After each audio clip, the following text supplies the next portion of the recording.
If you're a photographer that shoots right now for fun and you want to turn it into an income, this is for you.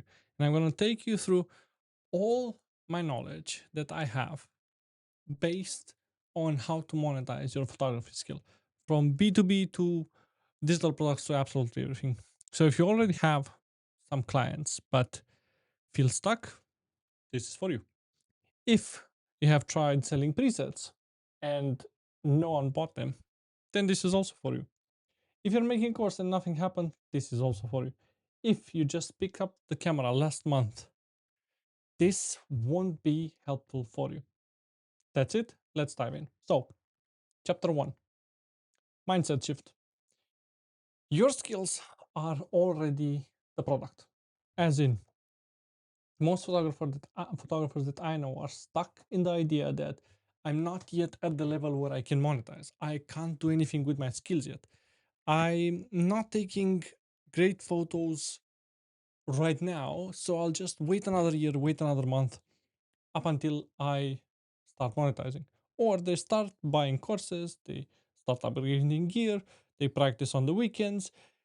In the end, there's nothing happening and they're still not monetizing. So I did open in 2022 my Google Drive account.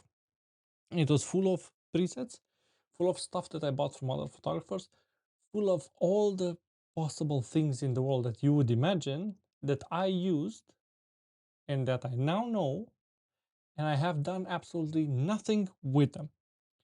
And so I want to start firstly to tell you make these three mistakes. Don't make these three mistakes at all. And so, one, you're not doing any research.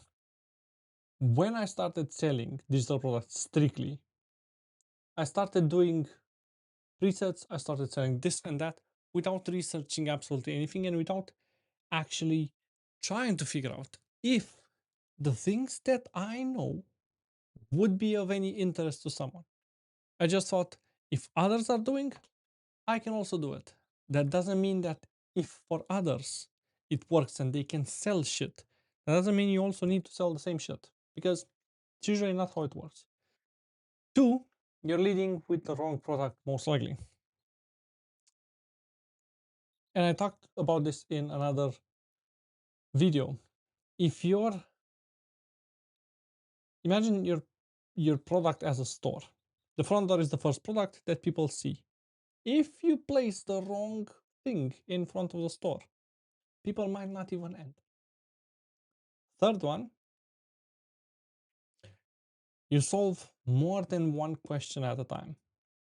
I've seen photographers that are trying to teach others how to storytell and how to monetize and how to sell presets and how to do this and everything at the same time. And in the end, you're not reaching absolutely anyone. So let's not do that. By the way, I'm also gonna watch somehow down from time to time because I have my kids cam there. So I would need to take care that this one doesn't start yelling or crying because if it does, I need to go downstairs. So I need to pause this. Now, let's go through 11 ways to make money with your camera.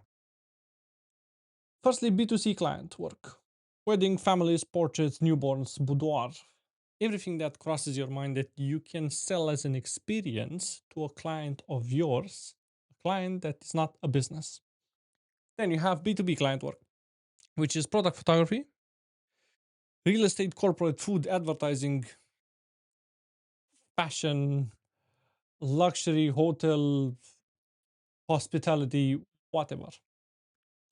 Volume photography. And you have schools, you have sport leagues, you have daycares, you have high schools, you have ice hockey teams, you have dance schools, you have whatever crosses your mind. Then you have licensing and stock, which is the least of my favorite. You have Adobe stock, direct licensing, editorial, and then you have, yeah, you got it. Now the next thing is prints, products, fine art albums. You can have Etsy, art markets, and whatsoever. Next is digital products. the thing where I am feeling the best, I would say, because my calendar is empty and I am selling digital products and I can still take care of this small one while my digital products are being sold. Education, it's exactly what you trade your education, you grab your knowledge and you sell it to others, as in courses, communities, one-to-one mentoring workshops. You have content for others, which could be recurring, meaning you could have retainers, UGC, brand partnership, affiliates. The next thing would be selling to photographers, like you're doing retouching for other photographers, callings, you'll be a second shooter on a wedding or somewhere where someone would need a second shooter. You would be the guy that carries the cameras. You could do stuff like this, or you could do album designs, audience monetization, and compound. Here is the creator side where you have like YouTube revenue, newsletter sponsorships, Patreon. You have different platforms like this, or you have software and tools, which is kind of high ceiling, where you'll do niche plugins, gallery tools, preset widgets. By the way, I'm working on a widget for presets for photographers. That's how niche it can be. Okay, now most people try and do all of these, and they end up doing none of these. Don't be like that. Let's get into chapter 3. I'll keep playing with this because I find it not sitting in the right position. So, chapter 3, client work. How to get your first clients. This should take me around 20 minutes, depending on how much and fast I talk. You have B2C weddings, portraits, and families. Problem here, or the ceiling here, is your calendar. Talking from experience, in Romania, the weddings were you start Saturday at 9, it ends the next day at after 12 at least. So the next day, midnight, 4 a.m., or whatsoever.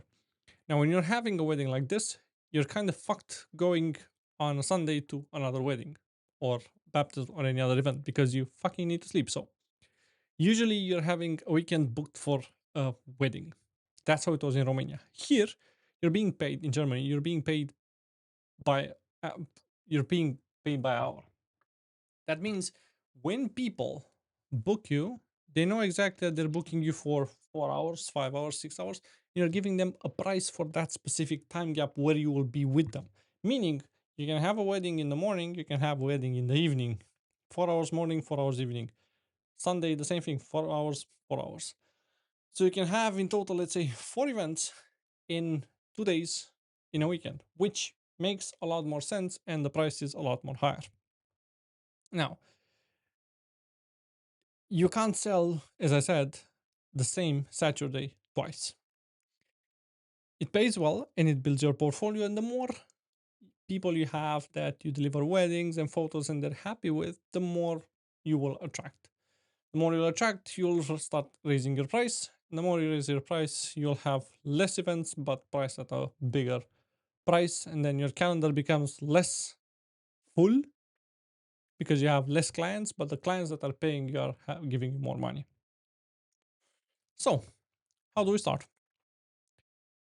You can start by firstly having or being a second shooting, as in go to your area and start searching for the photographers that are already on the market and do something like, hey, I will be there just for help. And if I can also have my camera with me to take a few shots, I'll be more than happy. I don't need absolutely anything for you. I'll just take some shots. If they're fine with that, cool. If not, go with them, carry their bag, be there with them to see at least how things are working. Because when I started, I had no fucking clue of the process. How does a wedding look? How is it structured? What's happening there? So I needed to understand when are they going to the church? When is this specific step happening? When is this specific step happening? Because otherwise you will miss some of the steps and you're there to not to give the bride and groom headaches, but to solve that and create moments. So you can start by doing that. You should behind them, or If they're fine, you will shoot next to them, behind them. If they're not fine, you'll just carry their bags and understand how it's happening. What I suggest here, send an email, personalized, 20 to 40 photographers in your area. They should reply. One of them should reply and say, hey, that's fine, come by. And then you have a talk with them, see how things are done. Style shoots. You can organize yourself a wedding even if there's no bride and groom. As in, grab someone, a florist that knows how to do flowers very flowers, flowers very very well, and basically fake a wedding. As in, take two people, bride and groom, dress them, go with them out, take photos of them. It will most likely cost you 200, 300 euros or something like this to take care of the flowers, of clothing, and everything. And then in the end, you will have some photos from a wedding, from people that went to the church, outside of the church, inside, party, whatsoever. You have basically a wedding that you created yourself and that can land into your portfolio. So that's also one way of having photos for that specific, for your specific portfolio, where you can go later on and either advertise these photos, either have them in your portfolio and try and put them on a website and then try and reach clients, either have them sent to one of your to your friends, so that whenever they hear that someone might need a photographer for a wedding, they can send these. You got the idea. Second, you can get on directories. And in Germany, there are a couple of directories where basically you upload your portfolio with price, with everything, and they're kind of like platforms.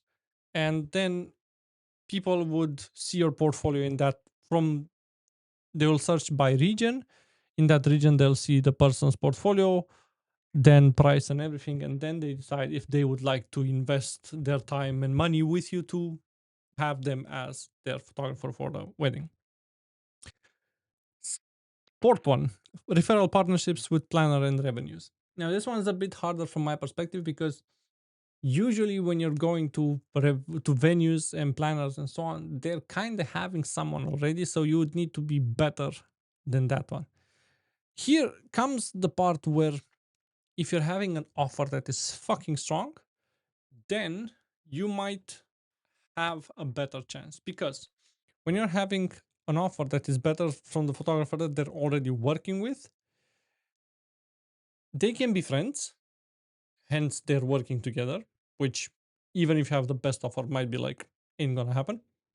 But in some cases, it's just that if the photographer refers the venue, then the photographer gets something from the venue, as in money. If the venue comes and says, hey, a bride and groom, a couple came to us and decided to do the wedding here, but they're not having a photographer, we recommended you, then the photographer most likely pays like an affiliate or a commission or whatsoever to the venue. So one hand washes the other one, basically. That's what happens.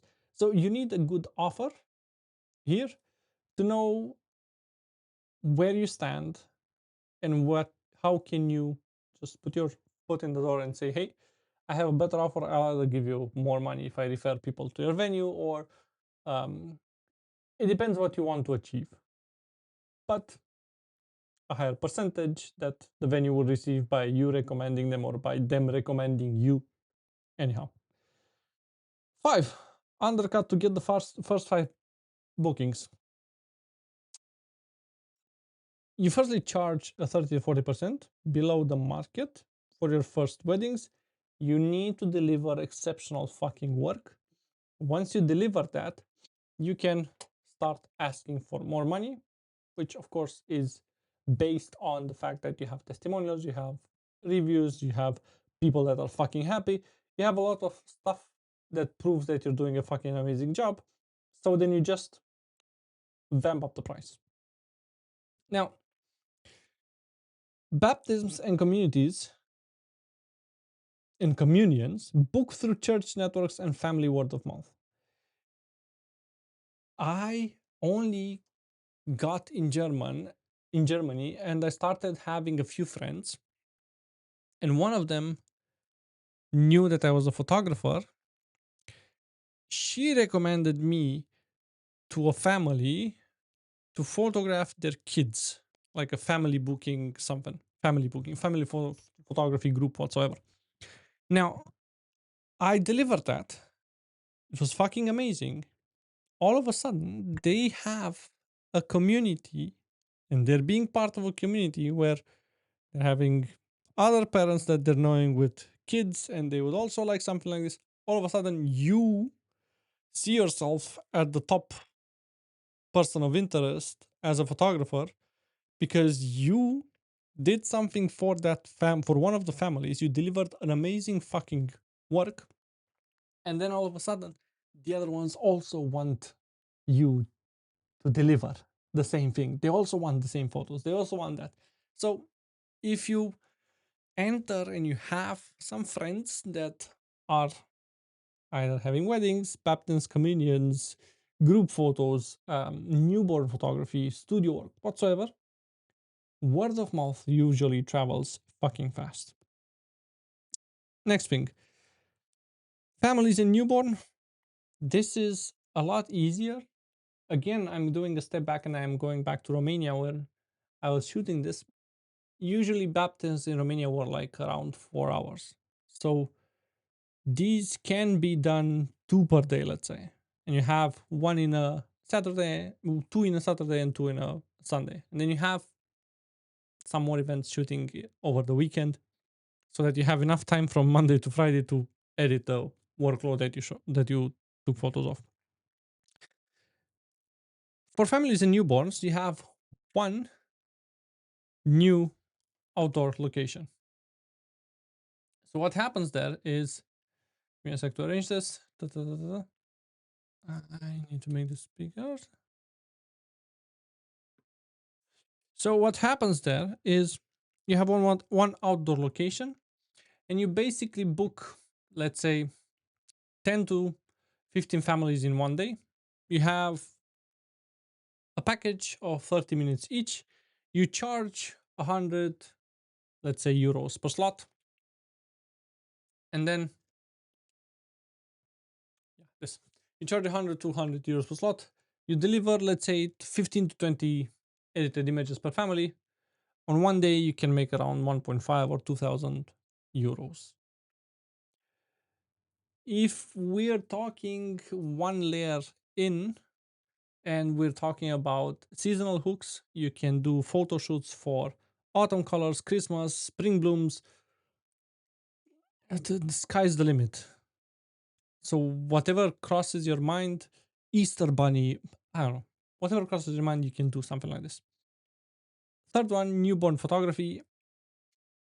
I would suggest grabbing a course here.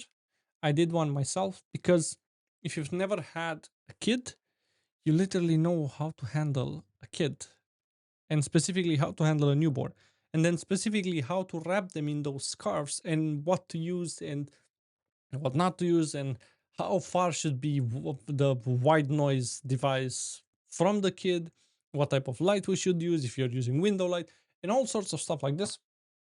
You would need a bit of an idea if you want to go into newborn photography.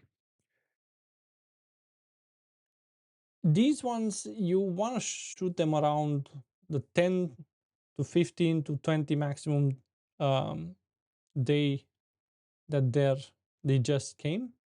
So in the 10th day of life or the 20th day of life, between 10 and 20. Um, Usually you find here parents that are, not all of them, parents that are emotional, parents that want to have their kids in such situations where you photograph them, parents that want to have this booklet with their kid, and they are usually can pay quite some money for that.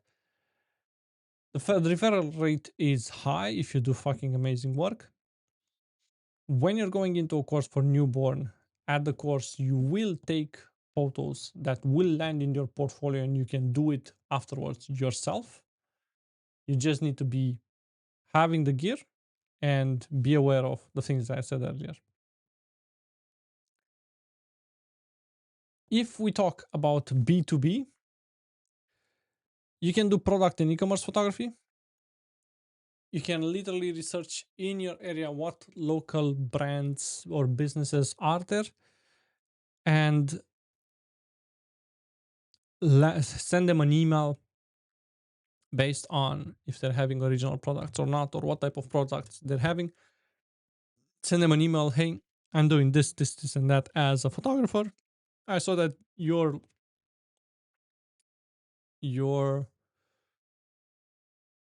website might need a revamp or new photos, or your product is not having some great photos. You can do that. Now, bear in mind, they might say, yeah, but I can use them with AI. Usually, AI alters the product itself. So if you just take a photo with your phone and then try to put it online without having the colors and whatsoever, without having the colors, the exposure, and everything that it's needed for the product in a good resolution, then yeah, AI will do shit. So I would say go to the people and explain to them that they need a good photo, and then they can do fuck all with AI, whatever they want, and alter the image. But they need a good base image of their product. Otherwise, this is not going to work.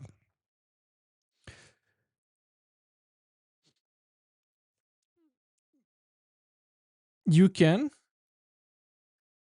charge per image or per SKU. I would suggest you should charge per project. So if someone's coming to you and saying, hey, we have 20 original products, it depends if they're having 20 original products, something like this, or if they're having 20 original products that are fucking huge, like printers. Because it depends what studio you need, what table you need, where do you position it, how big the light is. So it's also a matter of what type of gear you would need in order to cover for those images to look fucking great. So I always just try and book them by offering them per project, a price per project. Real estate photography, you can partner with some agents, real estate agents that are around you, and hey, you need photos for that specific flat or that specific house.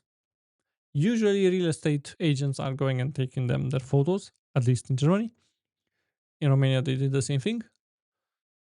You could pitch them, you could go take some photos for them. And instead of them going and doing the phone, you grab your camera, you do it for free, 1, 2 flats, houses, and then you have a portfolio. Do your best work, grab the photos, put them in a portfolio, and for the next one that you're gonna pitch, you're basically gonna sell with your portfolio, with the existing portfolio that you're currently having. So it's a lot easier. Food and hospitality, you can offer a monthly content package and you shoot once a month and you deliver something, or you can also go and do it per project. If you know that they're somehow having a new division in the hotel, having a new section in the hotel, having new menus, having new whatsoever, and they don't need monthly content or photos, then you could just pay per project. And again, you need to have a portfolio for this in order to be able to show the people something.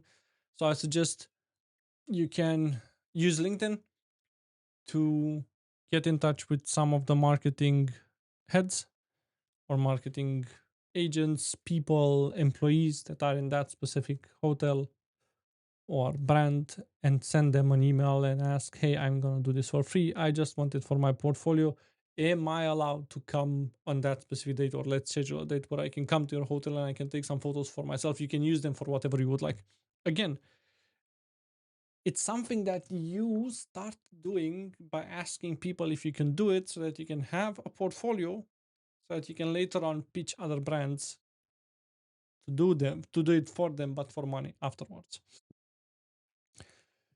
Industrial construction, automotive, blah blah blah. I'm not having too much to say here. I would say pitch by email. It's not something that I did. I did automotive, but in a way that I was photographing cars so that people could sell them. So I was doing it for a garage. Corporate headshots and events.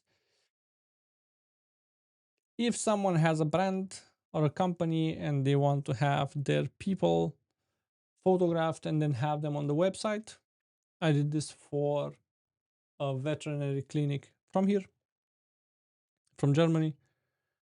Basically, you schedule a date, you schedule, you send them an offer, you schedule a date. Every single employee needs to be on site on that specific day. You're gonna do headshots for all of them individually, and you're gonna do a group shot, and you're gonna take some photos of the work that they're doing, where they're doing it, so that they have an overall package of whatever happened in the clinic, how are they taking care of the animals, who's working there, what are they treating. It's it needs to look professional so that they can have these images on their websites. I think my kid's awake, but up until saying something, I'll just go onwards. So, volume photography. This is a bit underrated, and I haven't heard too many people doing it. I have a client that does it and it's making shitloads of money from it. Here's the thing, you need to have everything fucking optimized. As in, we're talking about school sport leagues, ice hockey, we're talking about these type of things where what you basically said is you take photos of hundreds of people in one day and you either sell prints, either sell digital packages, either sell booklets. This is where you land. So, what basically happens is you take photos of a team or you take photos of some kids that want photos on the ice rink or want photos of them playing hockey or want photos of them dancing.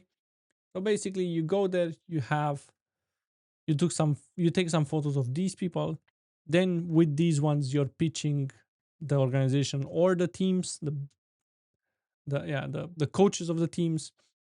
Then the coaches introduce you to the families.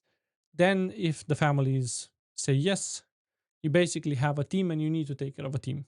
As in you'll take 20, 30, 40, 60 shots of these people. You're going to create some individual ones as well as some group shots. You can also do some action shots while they're playing on the ice rink. Ice rink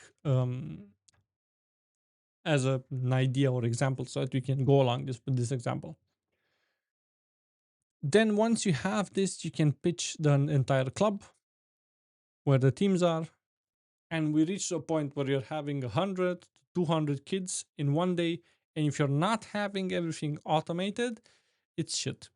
So what you want to do here in order to automate it, you want to have like the lights always in this position, in a specific position, the camera always in a specific position. The kids will, or the team players will always be in the same position.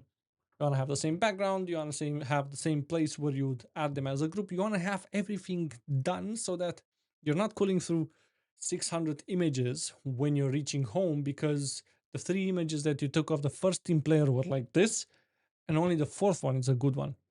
So that means you would need to shoot tether. Because you're shooting tether, then you're pressing the shutter button and you're taking the photo and you're analyzing it on your iPad or whatsoever next to you. And once that is the one that is good, you either delete the rest of them and you keep this one, or you either name it this one, rename it with the team player name. And then you have this. So when you go home, you don't need to go through all of the images. You know which ones are correct and good, and it's done. It's easier to work like this. And then you have an online gallery per family where you basically upload the images so that each individual parent, each individual person that you photograph can download their images plus the group ones you can use for this pick stack, pick time. There are a lot of platforms that you can just upload the images and then you share the link and it's easier to download them. What happens here is exactly as I said, you need to have an assembly line on shooting day so that everything goes smoothly. Otherwise, you're gonna work your ass off and you'll receive some money, but you'll work your ass off for the money that you receive. And I'm pretty sure it's gonna happen twice, and then you're gonna say, fuck this, I'm not gonna work like this anymore. You can price in packages, as in if you're only doing digitals, you can be like 30 euros per person, and they'll be having a group photo and the individual one. The group photo you're already shooting once, and then you're adding it in every single package. The individual one, you're taking it individually, and that's it. If they want prints, I don't know what are the prices in order to print something in your area, but you can just grab them and print something like the group photo, have it printed. It's, I don't know what could be the price. I don't want to say something that it's shit. Afterwards, you can also upsell them. If you take some photos of them in action while they're playing, you can upsell them into some more photos of, hey, I have some more photos of you. Would you also like to print them out, or would you rather have them in a digital format? In each of the cases, basically you start from, hey, I'm going to pay, stupid example, you're going to pay 30 euros for the individual one plus the group. If you also have them printed, you're going to pay 90 euros. If you also want the other 10 images that I shot of you while playing, you would need to pay 120 and you have basically everything. So you're making more money per team player photographed. Ooh. What happens here is automatically a rebook, because people will see you're doing an amazing job, and because you're doing an amazing job, teams change, new players are in, old players are out. There's a thing that always changes, so basically you will always have people that would need to be photographed in that team, organization, or whatsoever. Alrighty, chapter 5, digital products. And if you allow me to speak here, I'll speak for 3 weeks. So why digital products are different? You make it once and you sell it like fucking forever. Now, the thing here is, if it's not an amazing digital product, if it's not something super hyper mega niched, if it's not something that gives value, you lose. And you lose in different ways. As in, if you're selling a product and people are not getting the value, and then they basically realize you're full of shit because whatever you sent me is not good. One, you won't receive testimonials. Two, the second time they won't buy again. Three, it will be shit for your image, so don't do that.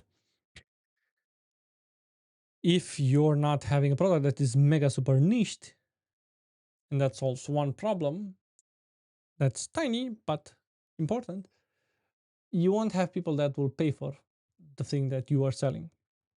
If you want to reach everyone, you're not going to reach anyone. As in, if you're trying to make a digital product, learn photography.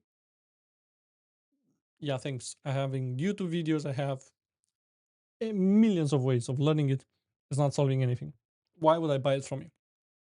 So I started with a preset pack, with a 29 euros preset pack. It was shit. I sold 4 of them.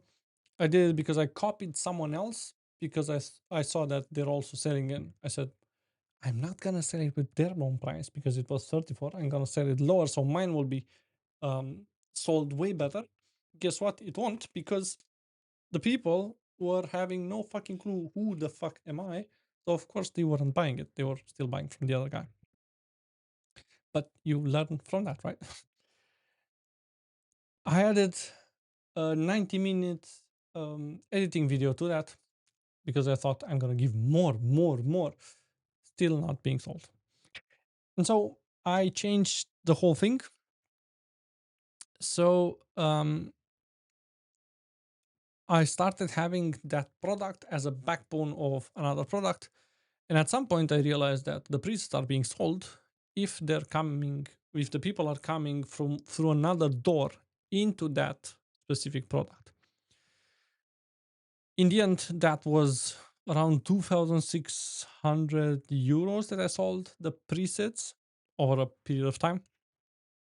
But the money came for the presets because I had the color grading manual. And because I had the color grading manual in the beginning for very, very cheap, people were entering buying this and then they were spraying in what type of other things, what type of other products does this guy have? Because the first one was amazing. I would like to have the other ones as well.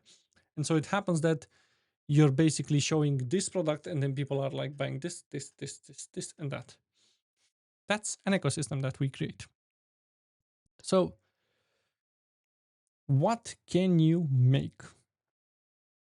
Research first. Go to Etsy, go to Reddit, go to Facebook groups, go to forums. Use AI to research and scatter all of these to understand where are people spending time, where they would be interested in the niche that you are in. Once you have that, they'll talk about what products did they buy and they didn't work, what products they bought and they were shit and they were not receiving enough value, what products are they in need, what problems they have, what pain points they have. Based on this, they'll be having talks and debates and whatsoever. That's where you find best ideas because it's basically validated if 500 people voted a thread where they said, instead of buying presets from others and not knowing if they work, I would like to have a plugin on my website where I can just upload my photo and see how that preset would look. Oh, now I have an idea of a product that I could work on. And all of a sudden it's not just let's buy some, let's create some lots or some I don't know, presets that no one will buy. So what do? We have presets and lots. These are basically your editing style. It's already a product. You can package the presets that you're already using. You can price them, I would say 20, 30, somewhere there, depending on what else you're having. Basically, you show a short video process of what you're doing, of what you're doing, and how they look, and others might buy it.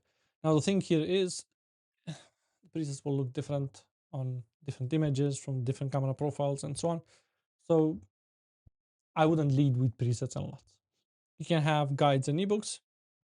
It's the thing that people usually always ask. Now with AI, you can totally do an interactive digital product. I did for my basic color grading manual and for the advanced color grading manual. Before there were just some PDFs with images and explaining things. Now they're interactive with quizzes at the bottom. It's basically an app standalone where people go and they have HSL um, lines and how they called sliders, and they see how if on this image we would add these two cinematic tones or this specific analog pattern, how it would look. And so you have all of these inside, and the whole digital product is more interactive. Now with AI, it's fucking easy to do it. You have templates and tools for other photographers, like contracts, like email scripts, like client questionnaires, like Lightroom workflows, like how to gain clients through LinkedIn, how to leverage social media for gaining hospitality clients, how to leverage LinkedIn in order to be sponsored by brands. So you have niche different products. Or you can have courses and video tutorials. It could be also a higher ticket for this, as in 100 to 1,000, where you have basically you have courses that are from A to Z. Photography from for landscape photographers from A to Z. And you teach everything that is about landscape photography in that course. As I said, research before you build anything. Facebook groups, Reddit, Etsy. If you have an audience, post a story poll. If you don't have an audience, go to the internet. Use Manus, use Claude, use ChatGPT. Ask them to research all of these sites that I said. Create a prompt for yourself. grab this, use it so that you research. It will come back with some answers where the top winning 5 products would be. You can create one of these based on your knowledge and then push it, and you know it will be validated, and some when people would buy it because you already know there's a market for that. How do you do it with the product? You basically validate it with a beta process or beta product, I would say. You make a demo product, you grab, do some stories of it, or you ask some of your friends to check it, to review it, to see what would you improve, what's their opinion about it, grab some testimonials. Once you have that and the beta product has been tested, basically you open yourself to an alpha or a gold version of that product where you can go to the market and just start selling it for a low price. Why do I say low price? Because you have validated it, you still need some people outside. You would still need some people from outside that will need to buy it. And then basically you can start raising the price. The more you put value in that specific product, the more you can raise the price. And at some point it can become the product that people enter your living room through, and then they'll see into your ecosystem different products that you might have. I would say, because it's an impulse product, I would say to usually price it as a $7, $9, $12 product so that people won't be thinking too much and they won't think that they'll be scammed and they paid a fortune for it and they haven't received any value or whatsoever. How do you tackle the landing page? Well, you want to have one page, one product, one price, and one button. The checkout shouldn't go from product page to checkout to cart to blah blah blah, because with every single step you're basically losing people, so the conversion rate will slowly and will fastly become shit. What you want to do is to have everything on one page. You open up with a pain point or a headline where you say who is this for and what the fuck it does. You have the specific person, specific result, specific problem that you are solving. Hey, if your colors are always shit and you have no fucking clue how to color grade, and whenever you're trying to color grade everything falls apart, this is for you. Just an idea. You have the problem and you describe what they are struggling with before they found this, and you need to make them feel understood and seen. What's inside? It's a list of what they're getting. You need to be specific about that each specific element, and why the fuck does it matter? Because you need to think that they don't know anything about that. You're selling them the solution, but you need to sell them the solution through everything that you're having as a list. And why is that thing on the list important? Why is that line from the list important in that product? Why is it there? And then you have social proofs and price and button, and that's it. You don't want to have a huge landing page of people that need to go through 30 minutes of content in order to realize, yeah, thank God there's a button, because no one will do that. Where to sell? There's a video on my YouTube channel for that. I might also link it somewhere here. You have Stanstore, Gumroad, Samcart, Thrivecart. I won't go into detail. I already did in another video of that. 7. Building an audience from zero. I would say the shift you need to make first. We're in the era of influencer era gone. We're having people that are receiving content based on interest, not based on whatever influencer is promoting shit. So followers mean less than they did before. What drives reach right now is the language that you're using and how you use the words to talk about that specific thing that your avatar, the person that you are talking to, is interested.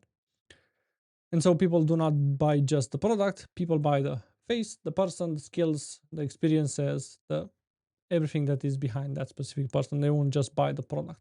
You are basically building a brand online, and your face and everything that is related to your brand is integrated into your product. So when you create content, you need to have one specific avatar in mind, and it needs to be fucking clear, because otherwise you'll talk now about this, about that, to this one, to that one, and then you'll see that either no one's following and no one's reacting and no one's interested in that, either you're spread too thin and nobody knows what the fuck you're talking about, and no one will ever buy from you. So if you're talking to photographers that want to sell digital products, talk about digital products for photographers strictly. If you have a 5K mentoring program for editors working at a professional level in Hollywood, talk about editing for directors or for people that are already working at that level and are editors and selling that, not just beginners. Now, what you want to do is you want to have the avatar like a filter, as in whoever follows you and who does not. You don't want to talk that broad that everyone will follow and in the end no one will buy. You want to talk that narrow to the people that are strictly interested into that, so that when you have something to offer, they are buying. So as a rule of thumb, if you want to set up your Instagram, you want to have it set up correctly, as in username should contain what the fuck you're doing, your name, and slash photography and slash mentor and slash whatsoever. Bio, the bio, bio. The bio should be something that you clearly know I'm helping that specific person achieve whatsoever. One line on who you help, one line on what they get. Profile photo needs to be your face because you're not a company, you are yourself. It's a personal brand. It needs to be your face and it needs to be fucking clear. Two, link in bio, you're gonna have one destination. You would have here either a free lead magnet where you're sending people, either you're gonna have your product. If you're having multiple products and you want to go around that road, you can create like a link tree duplicate idea with AI so that you can manage it and you can create it in whatever way you want, so that it's easier for you to track it and you also don't need to pay any other fees for um, brands or for software products. I don't recommend having a catalog of products. I recommend having one clear path, either a waitlist, either a product, product, either one specific product, just there and that's it. Whew. Okay. Three types of content. You have to show your work, you have to show your progress or process, and you have to show your results.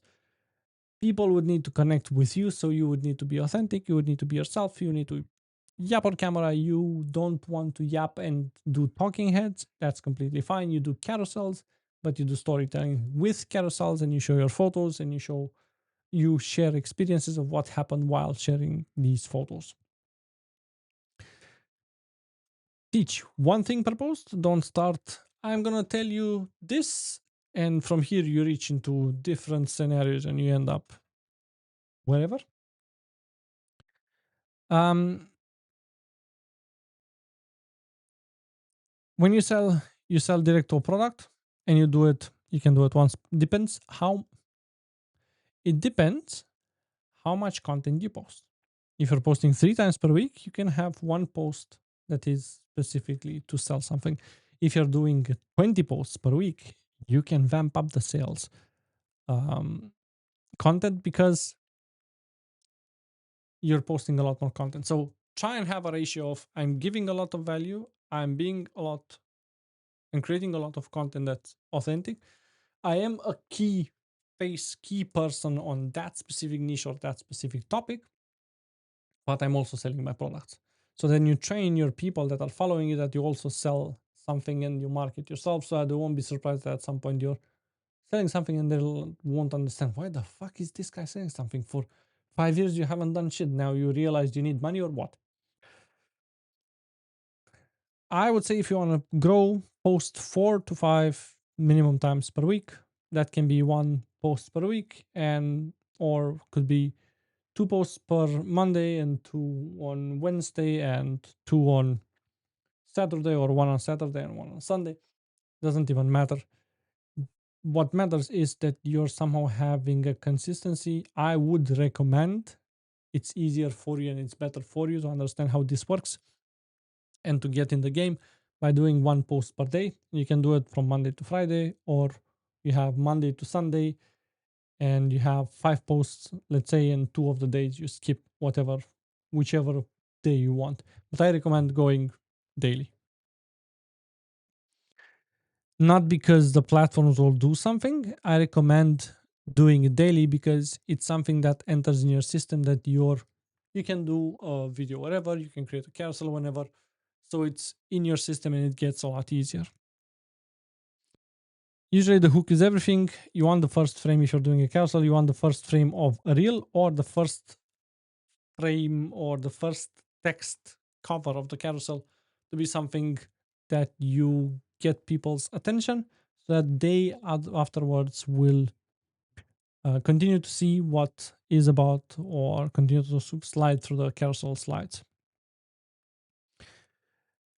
It's good to engage with the people in the first, whenever you're receiving comments. That doesn't mean that you need to have it on so that whenever someone's commenting something, you need to be there every single second. But it's good when, at least in the beginning, when you start receiving some interaction and engagement, it's good to receive so that you can boost it in the algorithm so that it's being pushed to other people or more people as well. Stories, treat them as your 24-hour ad, as in everyone that sees your story will see your story and will see it because they want to, because it's there, and it's also a filter that they're tapping on and they're seeing. So what works here is having a story with a long text explaining what's happening, what is this about. You're basically trying to pre-sell them. If you're having a CTA for a product, you're basically trying to pre-sell them into the story, so that then you have a CTA, they comment that specific thing, you send them the product, and then they buy. Or if you want to do the other route, where you're having a series or a sequence of stories, 3 to 5 stories, where you have a testimonial, where you tell people what this is about, and then you have a testimonial, and then you have a win, and then you have something else that happened with that specific product that is amazing, and then you lead them into the last or next story, where you ask them to comment something and you'll send them something. All right. Next thing, YouTube, the long form. It's said, and it's real, people need to spend a lot of time with you nowadays so that they're buying something from you, and they need to see value from the time that they're spending with you.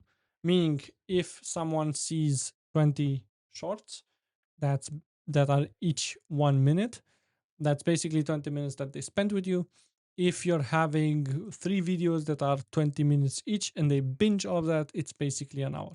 So win-win situation, but the more time they spend with you, the easier it gets for them to buy something from you. Are we still having a light here? Yes, no, maybe? Yeah. Cool. It's green. So you make videos on topics related to your avatar and your content pillars. Everything points back to what your audience cares about. And in the description, you have a lead magnet, or you have your newsletter, or you have your product, or you have your community. And from time to time in the video, you send them to that specific description. You know already, title and thumbnail decide whether someone clicks. So your both of them needs to be strong as an ox. Otherwise, people are not even clicking. It's like the thing that I told you with the store. If you're not having the right thing in front of the store, people won't even enter the store. And you have 1 video per week minimum in order to grow. Newsletter and email, it's somehow the audience that you own. Whenever you're having a new lead magnet, you basically have people joining your email list. And then whoever joins the email list, they basically, if you want to be smart enough and you don't want to work and send random emails, you create a sequence. Whenever someone grabs that lead magnet, you actually add them a tag and then you put them on a sequence. And in that sequence, you send them or you try and upsell them into your program cohort. You try and sell them a product, you upsell them into one-to-one mentoring, whatever. I would suggest, if you're not a writer, if you're not a copywriter, if you're not enjoying that much writing emails, um, make it personal, make it a story, and write one email per week, and people will still read it. And usually you end with one CTA, call to action, in the bottom of the email where you're sending them somewhere. The same thing as a newsletter that you grabbed. You grab that and you put it on your website, the same article, because that becomes search related. So you're having the traffic platform of an email, but you use the same email as the same newsletter as an article on your website or wherever you like to write. So that is search engine optimized for Google and other search engines. Plus, nowadays with AI, if you write them cool, all the LMs like Claude, ChatGPT, blah, blah, blah, will also refer when they're cross checking or when they're going through the internet, if they're finding the source, they can quote you, and that basically gets you organic views, traffic from one piece of newsletter that you wrote and send it to your audience, also to online as an article so that you get more traffic. 8, selling without an audience, paid ads. This is costing quite some money, but if you do it well, you can sell your product without the need to have an audience. So what happens here, if you're going to the digital product route, that's what I've been doing and what I talked about. I can't tell you anything about communities or whatsoever. And you don't have an audience, ads are somehow the fastest way to get in front of the right people, because you can also target them and say, I don't want these countries, I only want these ones, because my product is in English. These countries are not talking English, they might not understand it. It's safer.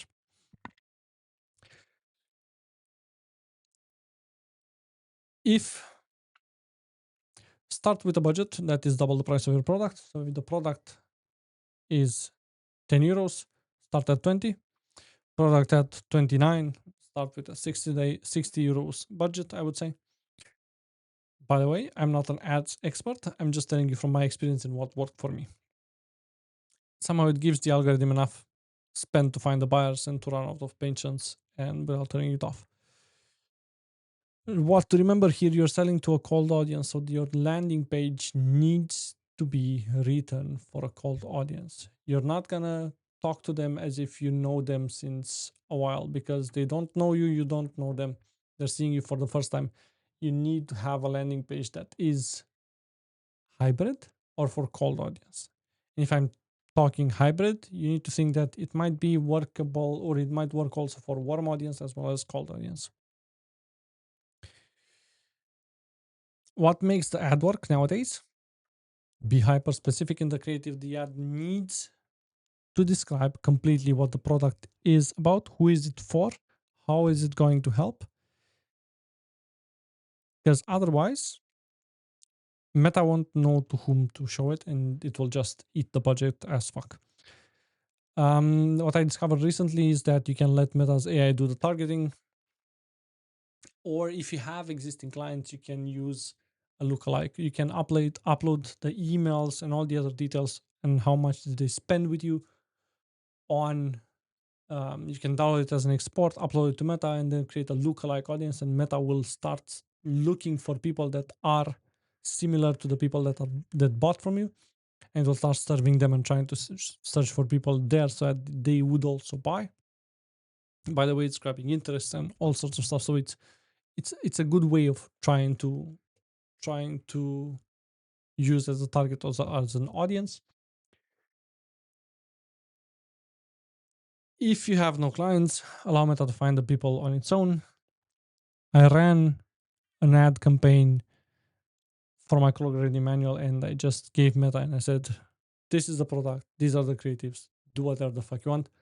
And it did very well. In the first 2 weeks, I had almost daily a 6x or 5x return on ad spend, which is fucking amazing.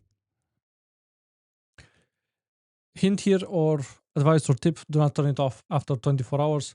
The algorithm needs quite some days up until, yeah, of course, they'll need some budget, but needs quite some days until it's getting the traffic, target, validation, and everything so that they would know these people are buying. I would need to show it to more of these people because these ones are buying.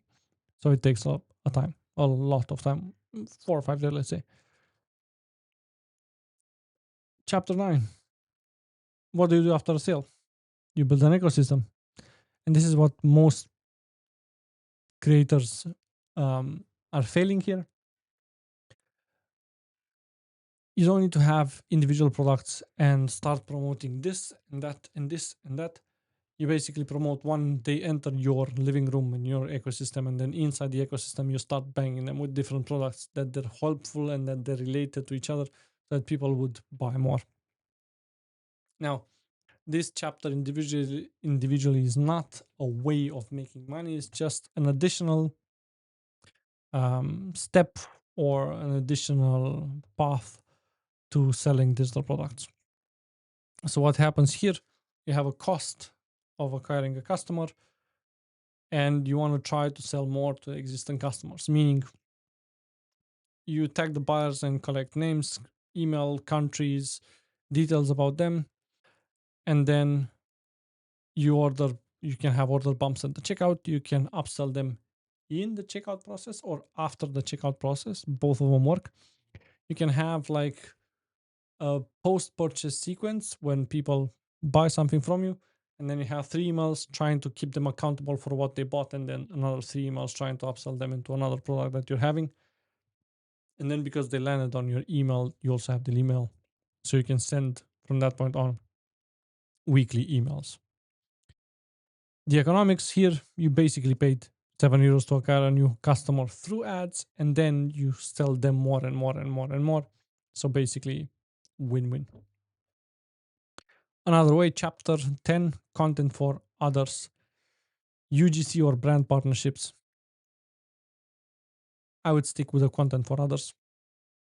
What happens here? You search for local businesses and you ask them what are their needs. You search to see if they're doing content or social media. If they're not consistent, they're your clients basically, because you can go there, you take care of the photos or the videos or both of them, and then you create the content for them, and basically you offload them from all the work. You take care of all the work, but you're going to deliver monthly content, so they're paying you a monthly fee in order to be able to take care of the whole content. What happens here is you need to know how to create an offer and how to package it. And you have like, you can have, I have a friend of mine that is in the community that I run. You can find the link in the description for the community. I help people build and monetize. I help photographers monetize, be more accurate. I help photographers monetize through, regardless what path they want or they think they would enjoy. I help them go through that path and monetize. So I helped one of the students that is in the community to have a retainer monthly of or €850, and he's working like 1 or 2 days. One, basically the whole day he's taking photos and videos on that specific for that specific client, and then for the 2 days he's creating content for 30 days and delivering it to a client, and he's getting €850 for that. And so you can have 3 4 clients like this that you deliver, and then you raise the price. How to pitch? Well, you walk in with your phone and you have examples of what you've done for similar businesses. If you don't have anything that you did for similar businesses, you offer your services for free for once. You deliver on that, you show them how amazing you are. They use the photos for whatever they want. If afterwards they want to work with you again for the next month, that will be paid. If they want to work with you, they don't want to work with you for the next month, that's fine. You still have a portfolio that you shot some photos for that specific brand, and you can then just go and pitch other brands. What you deliver depends on what the client customer wants. If they only want to deliver on social media photos or videos or carousels or reels, or that's something that depending on what you can offer and what would they want. UGC brands pay you to create content they post themselves. So basically your audience size does and doesn't matter. It depends. If the brand, it's like a balance. If the brand is new to the market, they will search for people that are barely having a audience and try and um, send them the product so that they create content. If the brand is very very huge, they would need very big people with audiences that they own, so that they appear in front of more audiences. On the other hand, using a huge brand and going to a huge creator um, without paying at the rate that the person would have the rate card, then it's kind of shit. So you need to be aware of this. A UGC portfolio, yes, you buy the product, film yourself using it, or talk about it, or unboxing, or how to use it, or what's the usage for, or whatsoever. Brand partnerships, once you have an audience, brands pay for placement for when your audiences matches their customers.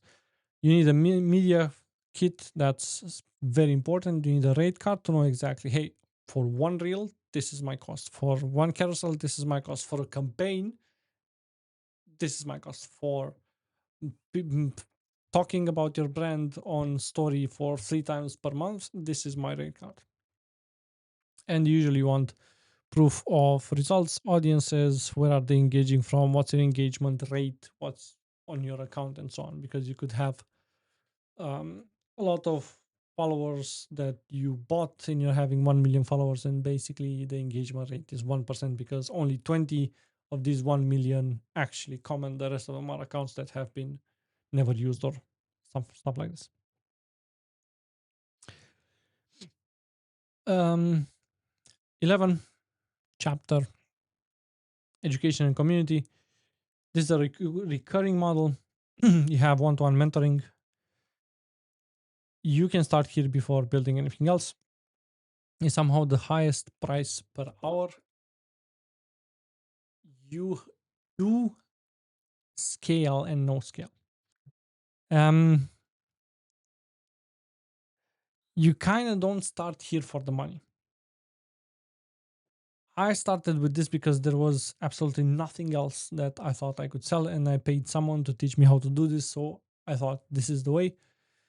I had 4 sessions for 300 euros in the beginning, I think. Now the thing is, I also had nobody that wanted this, so I created a post and I gave it for free.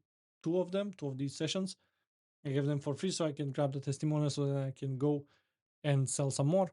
I managed to reach to a point where I had for photography 1,000 euros for 4 sessions of photography. Afterwards, I went into high ticket with some other offers and managed to charge 3,000 per person. But that's something else. Now, one-to-one mentoring. What you basically do is someone comes to you, you have the knowledge. You need to have a very specific offer, very fucking amazing offer. Something that doesn't solve everything at the same time, something that helps someone something with something. My last one-to-one offer was monetizing, and it was grabbing someone from zero, charge checking their niche, seeing where exactly would we be able to launch something, how could we start grabbing some leads from there, how we can put them on a wait list, from there how we can sell them into something, and we can check what type of product and where does it really fit. Community is somehow the most durable model nowadays. I would say you have recurring value for school or circle, and you create content and products for these people. Meaning, you would need to find ways so that you can keep people inside the community for as long as they can. You start with founding member spots, meaning you're going to sell these 10 founding member spots at a lower price. You're going to give them a voice and you're going to tell them that these spots are at this price and then it increases. And the people that are joining now will be able to shape the community in the future so that they're having a voice. Um, you can price it at, I just launched a community with one of my students at 15 euros per month, and 8 spots were booked in the first 2 days. Somehow the price is low enough to be a decision that is like this, um, and high enough that members would take it seriously. You're gonna show up the same amount of hours. You, the more you grow your community and the more members you have in the community, you're basically not lowering but keeping the same amount of work. So with my community, I'm having weekly two weekly Q&As and live sessions per week. If I have 100 members at $10, or if I have 2 members at $10, I'm still delivering this. So for me, it's the same. It happens that when members are in the community, the more members are, the more value I can provide, and the more you make more money because you're basically doing the same amount of work. Unless you have a section where you're having general discussions and Q&As also offline, so async, where people can comment, and then the workload becomes more because if you're having 200 people that ask 200 questions in the community daily, then basically you have a lot of workload that you would need to take care of. So in the community, you can still have people that you can upsell them into something else. As in, if someone joins the community and they're having 3 different tires, one tire is 9, one's 39, one's 99, and regardless in which tire they are, they realize, hey, I would like to work with Vlad more closer. Then you have a link where you send them that, hey, I can work one-to-one. If you join here, you would pay a different price, but we can work one-to-one, and you have X amount of sessions per month or per year or per quarter or whatever, however you would like to do it. Where to start, right? The decision in the end. Where the fuck do I start? Because you told me so many ways that I could monetize, but where the fuck do I start?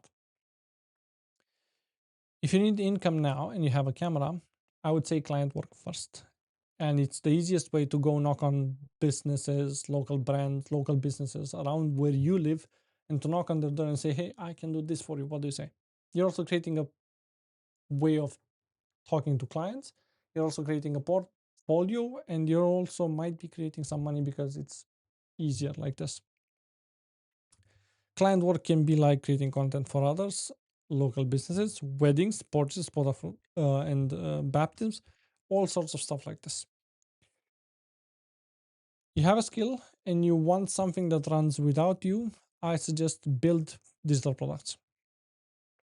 You do the research first, you validate the idea, you start with one of the softwares and stores that you can use already so that you're not having anything fancy and you pay shitloads of money.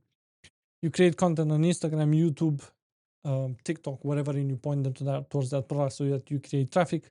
And that's basically it. And at some point you scale and you add paid ads to it. If you already have an income from photography and but want to scale, you can add the digital product layer. You can add workshops, live workshops that you would do for people. You could add the community as the next tier. You could do a lot of stuff that I said earlier, but you just need to pick one based on what are your needs and how you would like to um, run this. If you have been creating content and absolutely nothing fucking converts, usually the problem is one of the three things. The product is either wrong, either you're having a landing page that is wrong, either there is not enough traffic. And I would add the fourth one, it's not hyper specific, it's not solving something, it's trying to reach everyone. I would say, firstly, check how much traffic the product has or you send to that product. If you haven't sent at least 500 people on that web page, you are not at a point where you could decide what to do. If you send 500 people and you have no sales, we have a fucking problem. I would then check if you're solving one specific product with that product or you're trying to solve everything. I would go to the landing page and check if there's a process, and then that's kind of it. Also, you need to be sending people there consistently. So whatever you path you pick from this video, pick one and go with it fully. If you just want to add another, just add another. That's completely fine. Most photographers that I see winning this year are not the people that are doing 20 things at the same time. You focused on one, you keep it with that, you aim, you do it very well, and then you add something else. You're not just doing because you're spreading too thin. And if you need help monetizing your skills, there's a link in the description. There's my community. I have a bunch of people that we're already building stuff and we launch stuff, and they're monetizing their photography skills. Join us. Cheers.